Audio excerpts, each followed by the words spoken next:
The human voice. It's the instrument we all play. It's the most powerful sound in the world, probably. It's the only one that can start a war or say, I love you. And yet many people have the experience that when they speak, people don't listen to them. Why is that? How can we speak powerfully to make change in the world? Well, I'd like to suggest there are a number of habits that we need to move away from. I've assembled for your pleasure here 7 deadly sins of speaking. I'm not pretending this is an exhaustive list, but these 7, I think, are pretty large. Habits that we can all fall into. First, gossip. Speaking ill of somebody who's not present. Not a nice habit, and we know perfectly well the person gossiping 5 minutes later will be gossiping about us. Second, judging. We know people who are like this in conversation, and it's very hard to listen to somebody if you know that you're being judged and found wanting at the same time. Third, negativity. You can fall into this. My mother, in the last years of her life, became very, very negative, and it's hard to listen. I remember one day I said to her, it's October the 1st today, and she said, I know, isn't it dreadful? It's hard to listen when somebody's that negative. And another form of negativity, complaining. Well, this is the national art of the UK. It's our national sport. We complain about the weather, about sport, about politics, about everything. But actually, complaining is viral misery. It's not spreading sunshine and lightness in the world. Excuses. We've all met this guy. Maybe we've all been this guy. Some people have a blame thrower. They just pass it on to everybody else and don't take responsibility for their actions. And again, hard to listen to somebody who's being like that. Penultimate, the 6th of the 7, embroidery, exaggeration. It demeans our language, actually, sometimes. For example, if I see something that really is awesome, what do I call it? And then, of course, this exaggeration becomes lying, out and out lying, and we don't want to listen to people we know are lying to us. And finally, dogmatism.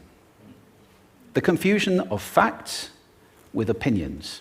When those two things get conflated, you're listening into the wind. You know, somebody is bombarding you with their opinions as if they were true. It's difficult to listen to that. So here they are, 7 deadly sins of speaking. These are things I think we need to avoid.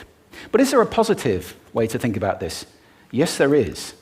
I'd like to suggest that there are 4 really powerful cornerstones, foundations, that we can stand on if we want our speech to be powerful and to make change in the world.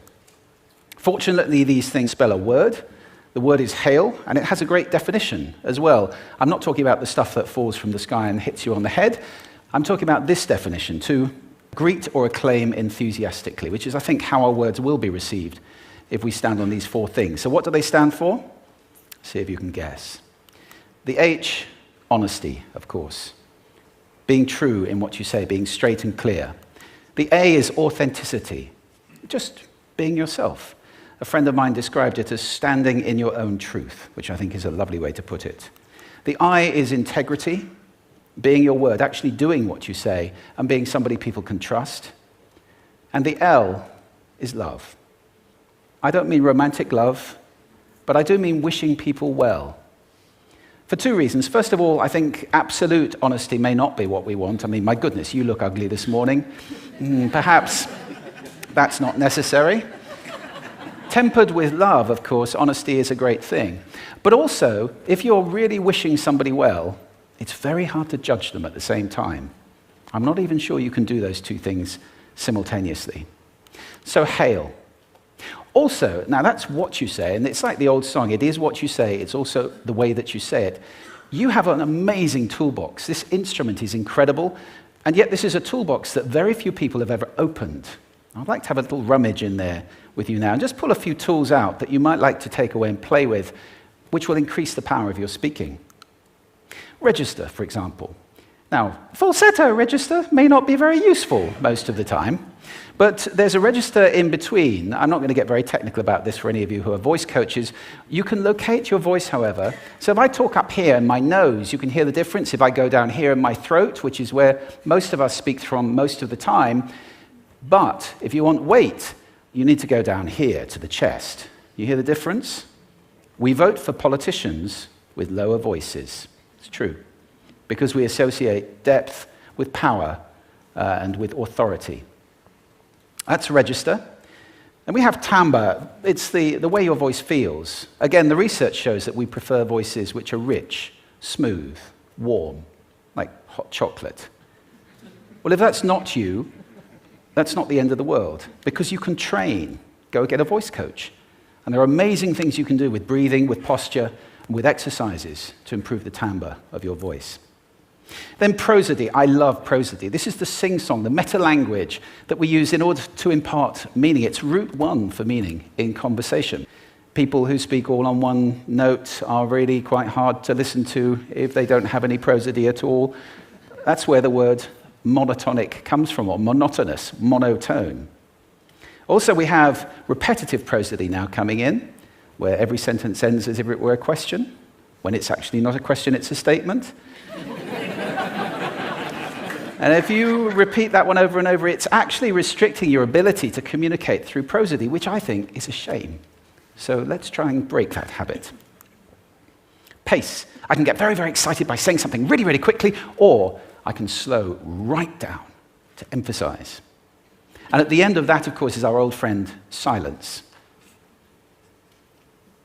There's nothing wrong with a bit of silence in a talk, is there? We don't have to fill it with ums and ahs. It can be very powerful.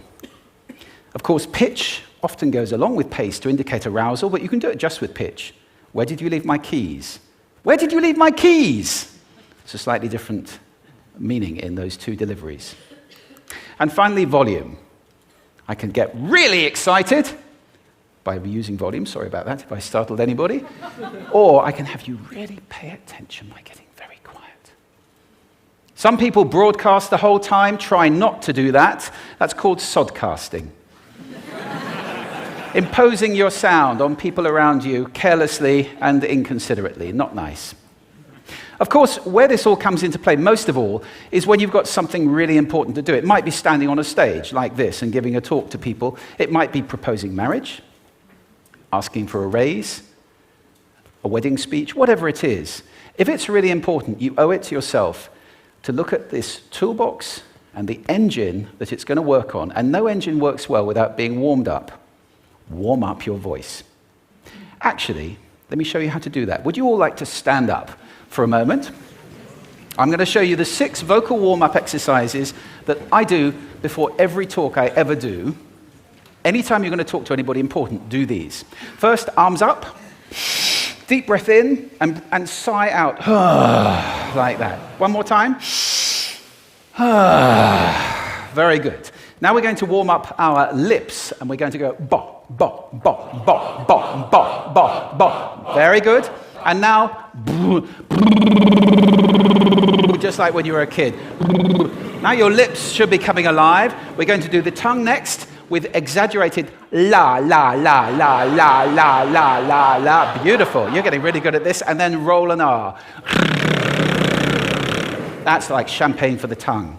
Finally, and if I can only do one, the pros call this the siren. It's really good. It starts with we and goes to or. The we is high, the or is low. So you go wee, or, wee. Fantastic. Give yourselves a round of applause. Take a seat. Thank you. Next time you speak, do those in advance. Now, let me just put this in context to close. This is a serious point here. This is where we are now, right? We speak not very well into people who simply aren't listening in an environment that's all about noise and bad acoustics. I have talked about that on this stage in different phases. What would the world be like if we were speaking powerfully to people who are listening consciously in environments which were actually fit for purpose? Or to make that a bit larger, what would the world be like if we were creating sound consciously and consuming sound consciously and designing all our environments consciously for sound? That would be a world that does sound beautiful, and one where understanding would be the norm. And that is an idea worth spreading. Thank you. Thank you.